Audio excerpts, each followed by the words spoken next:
DIY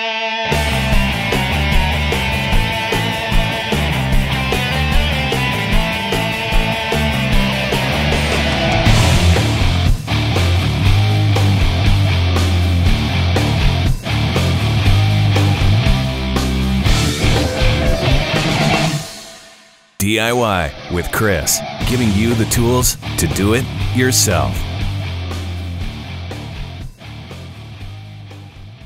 Hey everyone, it just dipped down into the single digits for this year. We're up in Fairbanks, Alaska right now, and it's only October. So today is actually Halloween right now, and temperatures are going to be getting much cooler. So we want to prevent any undue or unnecessary harm that can come to our vehicles, and so in order to do that, we're going to work on winterizing them.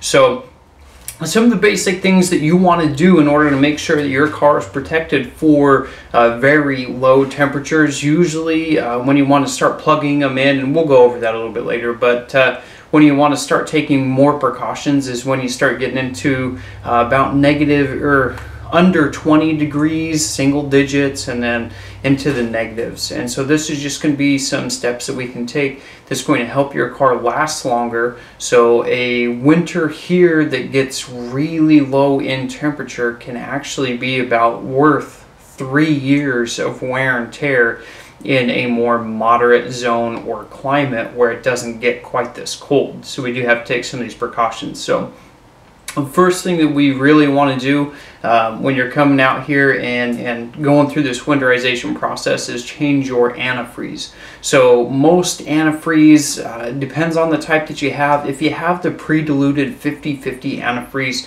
usually you're good down to about negative 30 degrees. Up here in Alaska, we're used to seeing temperatures much lower than that. So we have to go out and get, especially for our particular vehicles, we're getting GM specific antifreeze, and it's going to be from the concentrate. We're going to mix that at a ratio of 70% antifreeze and 30% distilled water, and that is going to cover us all the way down to negative 84 degrees.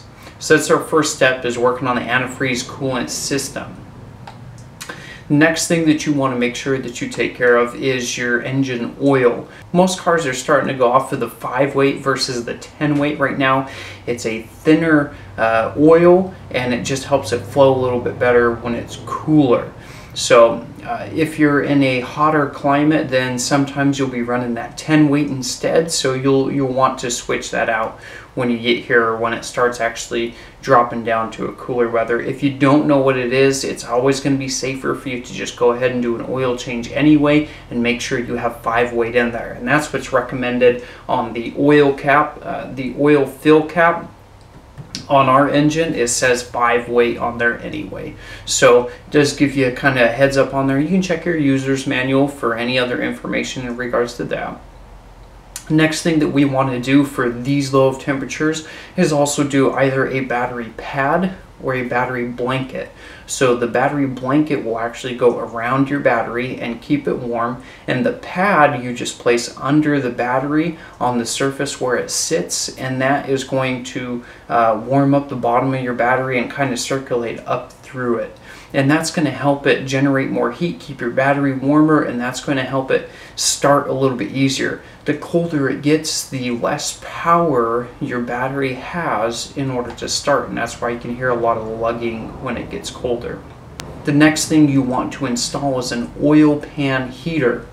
And what you do there is they have 2 different types, and you can either get a magnetic one, depends on what the case of your oil pan is. Most of our cars right now that we've done it on do not have magnetic oil pans, so we cannot use that one. If you can, zip tie it in place, or just, it depends on how it's configured. The other option is an adhesive oil pan heater. So what you do is you usually turn your car on, let it get a little bit warm, and then put that adhesive or put that heater on top of the pan. It'll adhere to the oil pan, and then you just put a gasket around it, and then you just plug it in. So that's going to go to a 3-way plug that will have another extension come out the front of your vehicle or the back, however you want to configure it. and that's going to, so you'll just plug that in at night or whenever you stop for the day, and that will help keep your oil pan warm and thus your oil inside it, so that it's not a harder mixture for your car to try and start up with, which can be that can bring a lot of wear and tear to your vehicle. Most of the wear and tear that your vehicle or engine incurs is during your startup procedures. So the warmer we can get that right off, it's going to be the better for us. And the last thing that you're usually going to want to do as far as the engine goes and proponents that way is going to be your engine coolant heater, or a lot of people call it an engine block heater. And there's a few different ways you can do that depending on your engine configuration. You can use that magnetic heater again, so that is multi-purpose, or there are plugs that are specific to every vehicle out there. You can find it on Amazon or other dealerships. You can go into a AutoZone or another car care store and see if they can order the part for you, or see if they have it in stock. So you can get that, and then you just have to find the right freeze plug hole for your engine. You can use a user's manual or other guides that will show you where that is, and then you just plug it right into there, and then the other end is again going to go into your three-way plug. The last thing that's going into your three-way plug is that battery blanket. So your three-way plug will take your battery blanket, your engine coolant heater, and your oil pan heater. And so then the other end will again come out the front or rear of your vehicle, and that's how you plug it in at night or whenever you stop. So if you have a long shopping trip in Walmart or wherever you're going, it's going to be a couple hours, or if you're going to the movie theater or something, then you can plug that in, and that's going to keep most of your fluids and engine compartment a little bit warmer for when you come back out, and your startup procedure should be a lot better. Some other precautions that you're going to want to take here is you do want to look at your tires and make sure that your tread is still good, and that you have the appropriate type of tires. If you have summer tires or all season, sometimes those will work. It depends on your climate, your temperature zone, and the type of snow that you're getting. If it's just going to be mostly dry powder snow, then maybe you won't have to change them. But the best thing for you to do, especially if you get that heavy wet snow, is to go out and get actual snow tires. So I'm running on mud and snow tires right now.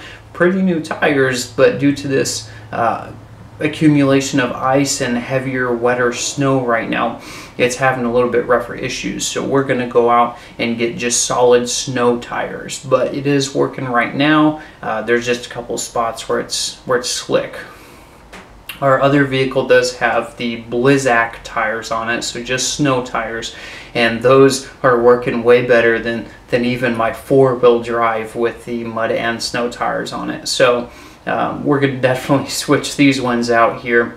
Another thing you can do is in your windshield washer fluid, you can get a de-icer fluid instead of just the traditional stuff. You'd have to drain that out, or if it's low, you can start mixing it in there. Keep on using it up until it's a pretty good dilution, and what that's going to do is it's going to help you when you spray it, it helps the chemical compound helps melt the ice that's on your windshield, so you can get moving a little bit quicker.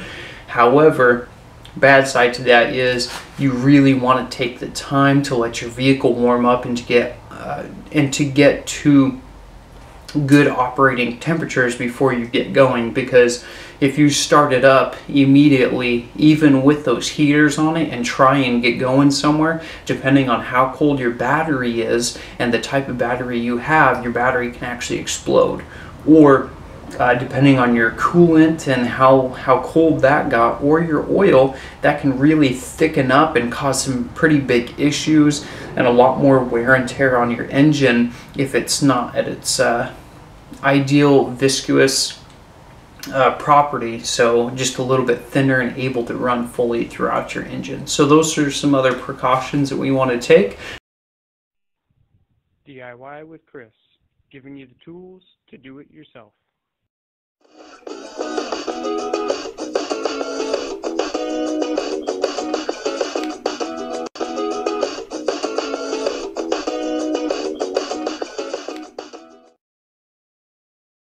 DIY with Chris, giving you the tools to do it yourself.